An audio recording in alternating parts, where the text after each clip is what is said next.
যুক্তরাষ্ট্রের বাজারে শূন্য শুল্ক সুবিধা পাওয়ার প্রত্যাশার কথা জানিয়েছেন বাণিজ্য উপদেষ্টা শেখ বশির উদ্দিন। যুক্তরাষ্ট্র সফর শেষে দেশে ফিরে বিকেলে সচিবালয়ে আয়োজিত সংবাদ সম্মেলনে তিনি জানিয়েছেন, বাংলাদেশের উপর চাপিয়ে দেয়া বাড়তি শুল্ক প্রত্যাহারের বিষয়ে মার্কিন প্রশাসনের কাছে নিজেদের যৌক্তিকতা তুলে ধরতে সমর্থ হয়েছে সরকার। এর আগে শুল্ক বিষয়ে ব্যবসায়ী, অর্থনীতিবিদ সহ অংশীজনদের সঙ্গে পরামর্শ সভা করেন উপদেষ্টা।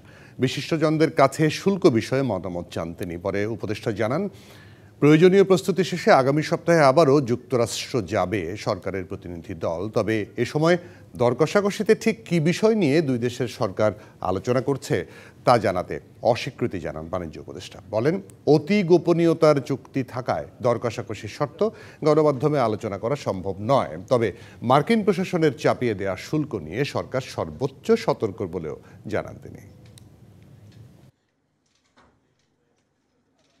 আলোচনায় যতটুকু আমরা বুঝেছি, সরকারের পক্ষ থেকে এই বিষয়টা অত্যন্ত যথেষ্ট গুরুত্ব দিয়ে সর্বোচ্চ প্রায়োরিটি দিয়ে ওনারা এটা নেগোসিয়েশন করছেন এবং সকল বিষয়ে আলোচনা হয়েছে, এতটুকু আমি বলতে পারি। এবং আমরা স্যাটিসফাইড, ওনাদের যে আলোচনা যেভাবে করেছেন বা করছেন এতে আমরা স্যাটিসফাইড। আমাদের আন্তঃমন্ত্রণালয়ের বিভিন্ন সংশ্লিষ্ট বিষয় রয়ে গিয়েছে, সেগুলোকে আমলে নিয়ে আমাদের প্রস্তুতি সম্পূর্ণ করে আমরা অতি দ্রুত আবার যুক্তরাষ্ট্রে ফেরত যাচ্ছি এবং আমরা আশা করছি যে আল্লাহর রহমতে আমাদের একটা ভালো আউটকাম যেন এটার জন্য আসে, এটার জন্য আমরা সার্বিকভাবে সকলে একত্রে কাজ করছি।